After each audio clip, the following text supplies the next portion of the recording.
It's time now for Countywide, a special presentation of Yavapai Broadcasting News. Join Paul David and Kyle Benedict as they talk with our community's leaders, newsmakers, and people in the know. You'll hear about the hot topics that affect all our lives in Yavapai County. And now here's today's Countywide. Welcome to Countywide. I'm Paul David. Great to have you in studio with us once again today. Steve Mock is here with us also, Yavapai County Development Services Director. Correct. Welcome to the studio. Thank you for having me. Steve said the last time he was here was 10 years ago when we opened the building. That's great. That is amazing. And then we've been sitting here talking about the good old days. Yes, we have. Growing up in the Verde Valley and what was here and what wasn't here and how things have changed and cell phones and just we've actually had a really good conversation. Yeah, I think we're getting old. Yeah, we've been talking for about 20 minutes about that. But anyways, Steve is here today to talk about House Bill 2107, which was passed this year. It is the Sober Living Homes, kind of a regulation bill for sober living homes. Correct. Okay, and it involves cities, towns, and counties. And for more information, you go to yavapai.us. It's a good website. And then a phone number for Steve is 771-3216, and we'll talk about that throughout the show as well.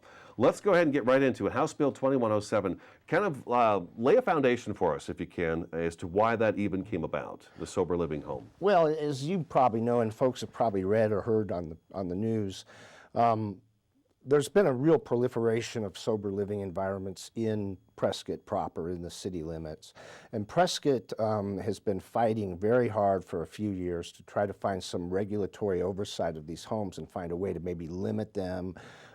They tend to cluster into neighborhoods and change the fabric and character of a whole neighborhood. Gotcha. And they've been looking for some way to regulate this activity and get a handle on it. The bill is permissive. It grants authority to counties, cities, and towns to have a certain level of regulatory oversight.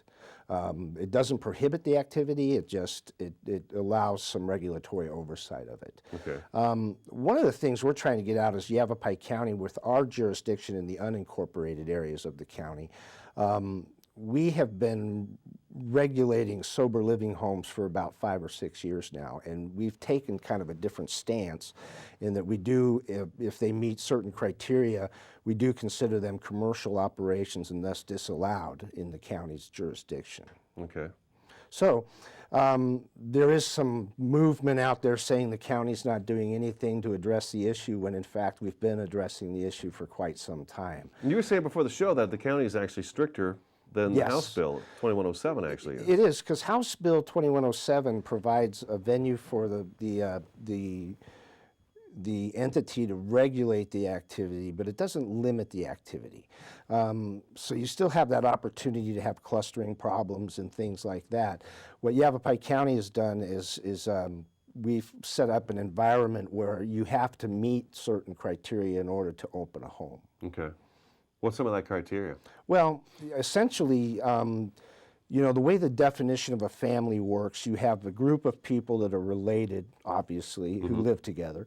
You can have a group of up to 8 people who are not related but function and live together customarily as a housekeeping unit.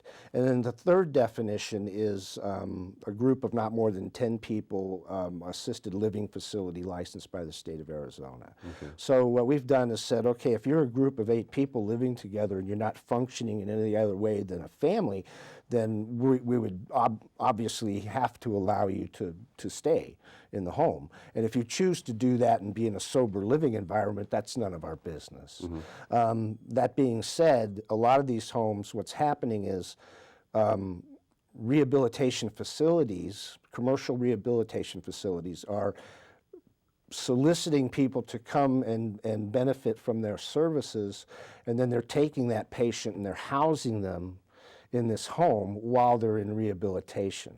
And that becomes an extension of that commercial use, if you will. Okay. And then you have activities of counseling and administration of medication and things like that that are occurring inside the home that are not considered traditional residential uses. Okay.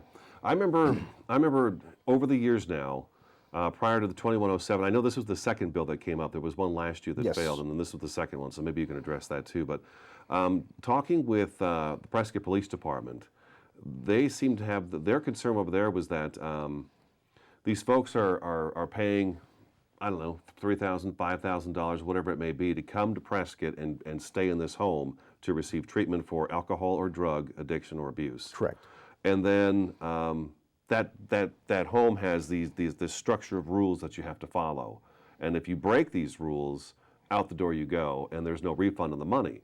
So it was people coming from, say, California, Colorado, just, all across the country or across the world coming to these homes.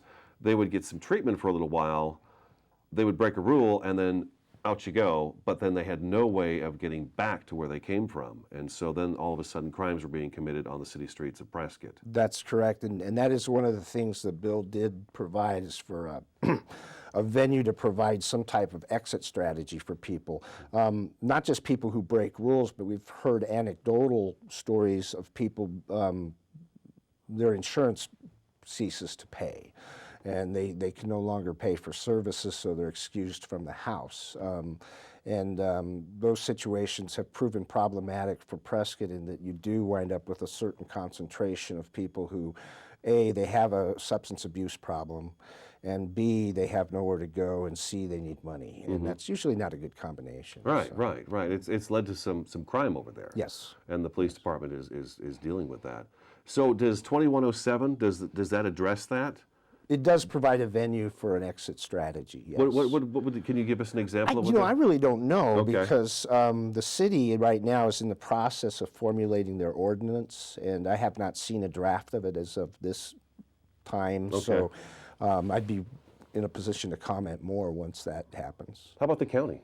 The county, as I said, because we limit the activity and we are already more restrictive than what the bill allows, we're pretty comfortable with what we have right now.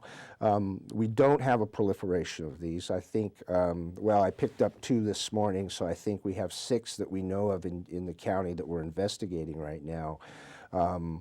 We have a couple that are meeting that definition of a family and just living together, and that's it. But we have other ones that are evidencing that they're providing services in the home that otherwise wouldn't be allowed. So we're watching what Prescott does, certainly. We appreciate their position, and we applaud them for their efforts. But at this time, we're going to stick to what we have, as it is more restrictive than what the bill provides. Now, do the sober living home people that run those, do they come to the county and complain about the restrictiveness of the rules? No. Actually, usually what happens is you have an operator who comes in and inquires as to what he can and can't do in relationship to a sober living home, and typically when we explain to them what the limitations are, they go somewhere else and do it. Oh, Yeah. okay, all right. Now, that being said, there's always venues for accommodation. We do have zoning that does allow that activity. The more commercial type zoning allows that activity. And we also have a conditional use permit process, which is a legislative approval by the Board of Supervisors to approve a use that otherwise would be considered disallowed. So there is reasonable accommodation for these folks. One of the challenges is, and what a lot of folks don't realize, is that addiction is considered a disability by the American Disability Act, and so you can't just classify a group of certain people and say you're not allowed. You have to treat them in the same the same fashion you would anybody else. So that does put some limitations on how much the city can do, how much the county can do. Okay, let's take our first break. Yavapai County Development Services Director Steve Mock in studio today. We're talking about sober living homes, House Bill 2107, the differences, I guess, between that bill and what the county already has in place. More information at yavapai.us. You can also call 771-3216. This is Countywide. We'll be back in just a couple minutes.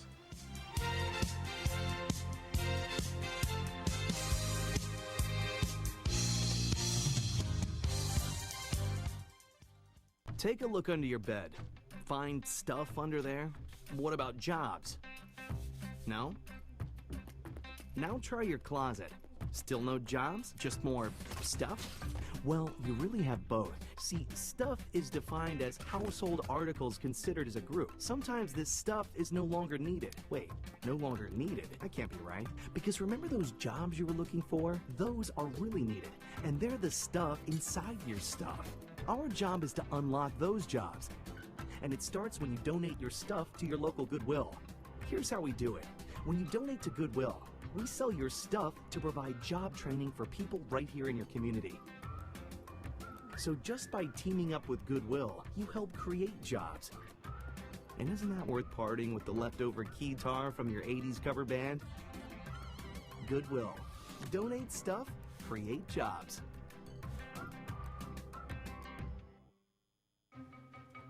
Me and my boy Matt had it good.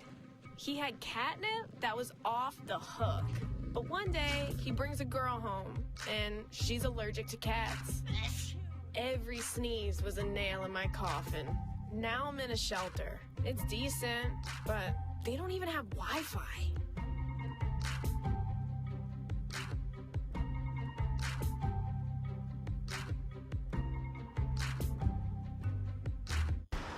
Look at you. You're at the top of your game. You're unstoppable. Nothing can throw you off track. Wait, is that your car? Uh-oh. Yeah, I saw that coming. That will throw you off track. You're looking at around 10 grand in fines, legal fees, and increased insurance rates. Let's try this again. Smart move. Because buzz driving is drunk driving.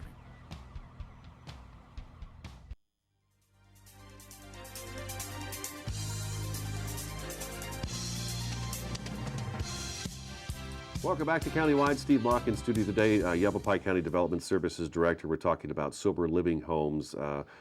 The bill kind of came about because of Prescott, but I mean it does 21-7. It affects more areas than just Prescott. Oh, the whole state of Arizona. But it was just a focus. Yeah. Prescott seemed to be kind of a focus on that. Well, I would have to say that Prescott was probably the driving force behind wanting to get something done. I'm told that there's other areas in the state that are having a similar type problem. Maybe not to the extent of Prescott, but they do have a concern. So. Now, right now, prior to the bill, would it be pretty easy just to open one of these places up? It was incredibly easy within the city. Okay. That was the problem. In the county, it wasn't so easy, and we've managed to maintain that stance. The bill is what I consider a good start, but in the county's position is that these issues, you regulate other facilities with people with disabilities in it, such as an Alzheimer's home, who's regulated by the state of Arizona, licensed and regulated by the state of Arizona. The counties maintain that the sober living home should enjoy that same level of regulation that other ones do, and that by doing so, you're probably going to compel a lot of transparency that otherwise doesn't exist. Okay.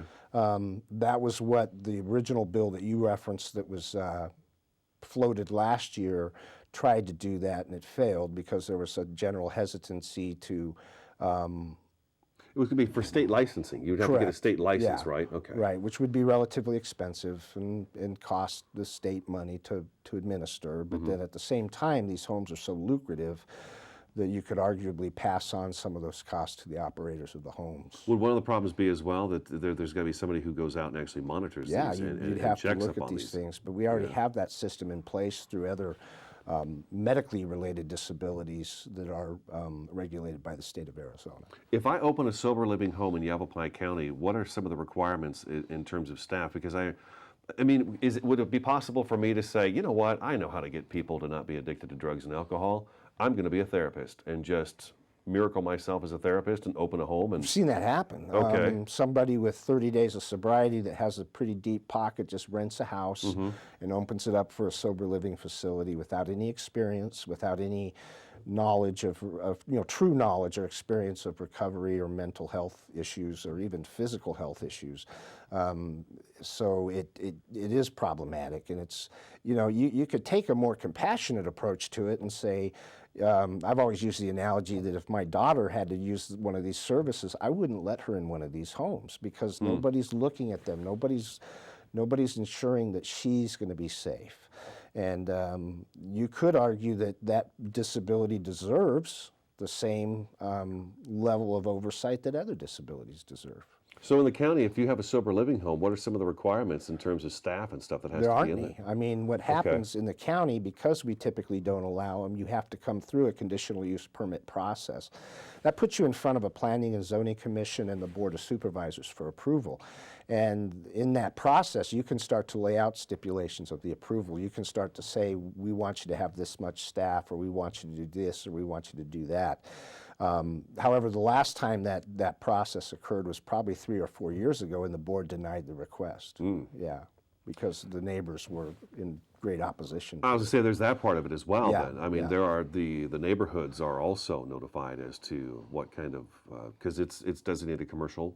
Yeah, and we commercial are business, right? Is obligated that what you're saying? to notify everybody within 1,000 feet of the proposed request. And we have very, very transparent processes. So we do our level best to make sure anybody impacted by any type of request, not just sober living, but any type of request, knows it's coming and has an opportunity to comment on it. How does this law?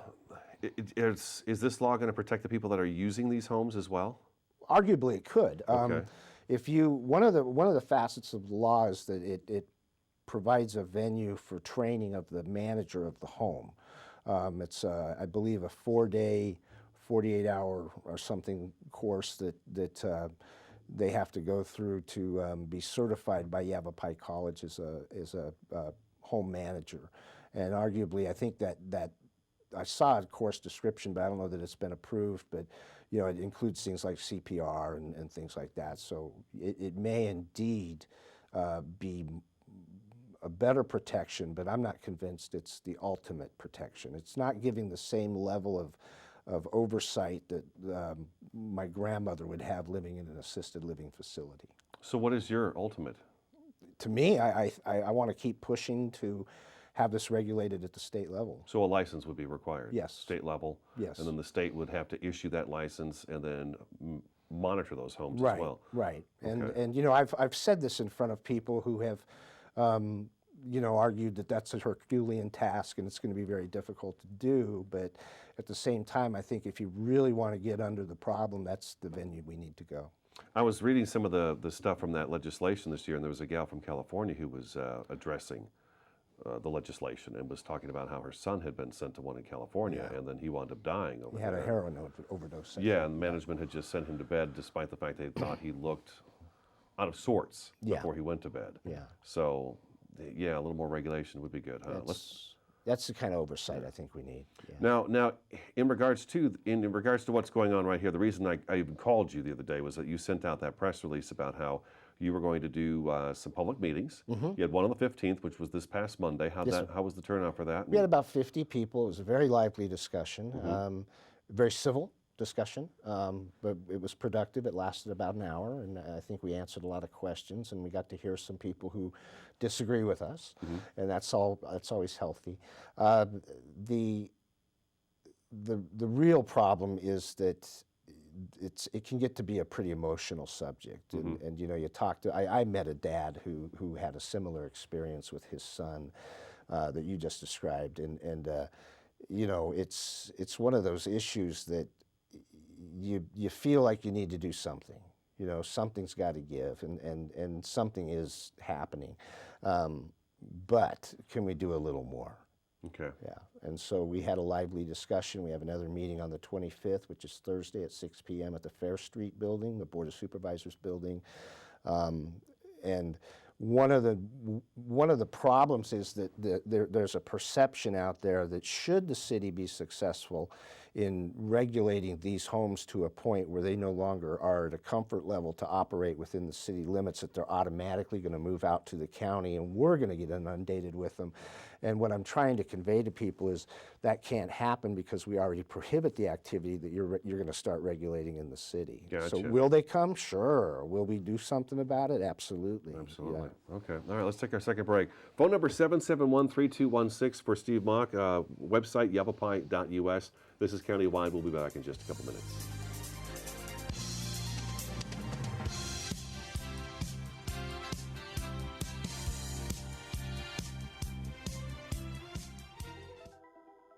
Todd's a great guy. I mean, look at him. What A sweetheart. Attaboy. Wait, Todd, what are you doing? How totally selfish and un-Todd-like of you. Come on, Todd. Come on, man. Take a look under your bed. Find stuff under there? What about jobs? No?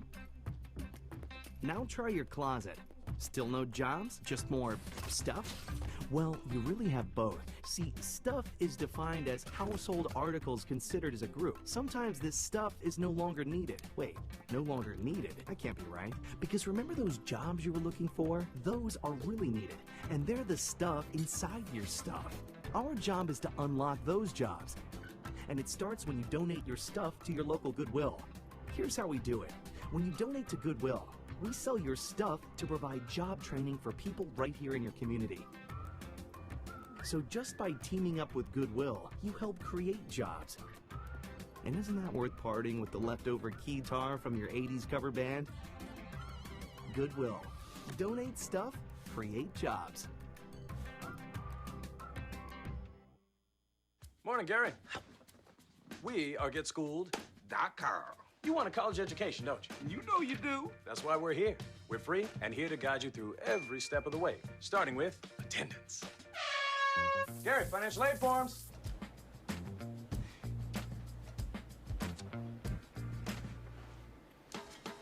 Picking a college, man. You and us go together like tacos and Tuesday. And I love tacos. Go to GetSchooled.com.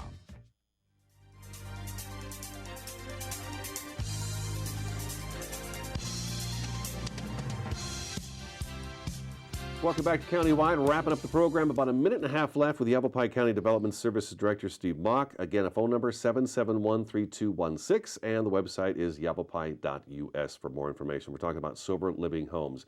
Let me ask you this to wrap it up. What if I come in to the county and I'm living in the county area, and I got a big house, and I start, kind of bringing people in, and I don't tell you about it?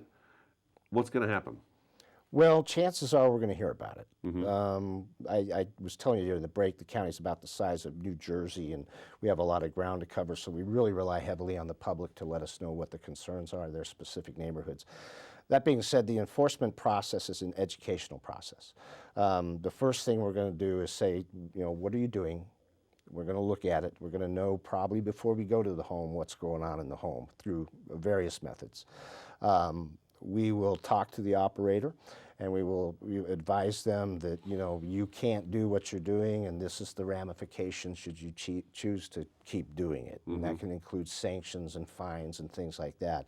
Ironically, most of the homes that we've caused to close have been the result of a phone call to the actual owner of the property saying, hey, you can't run a rehab home at this property. And they say, what rehab home? And so we get more success that way than any other way, is just by communicating to the property owner. The actual owner. Most owners don't want that activity in their house. Wow, okay. So if people have questions, they can give you a call? Absolutely. Okay. Yeah. That number's good, 771-3216? Yeah, that's my direct line. I'm hard to catch, but I do always return my phone calls You do. the same day. You call me right back. You call me right back. And then we want to make sure that we let folks know that on the 25th of this month, August, another meeting's coming up. It's going to be at 6 p.m. And again, it's going to be at the Yavapai County Building, the Administration Building, Board of Supervisors Building in Prescott. Correct. Correct. Okay. And that's all we got time for. Steve, good to see you. We'll have to make it less than 10 years this time, maybe. Please, I enjoy coming over. All right. That's today's Countywide. Thank you so much for watching and listening, and we will talk to you again next time.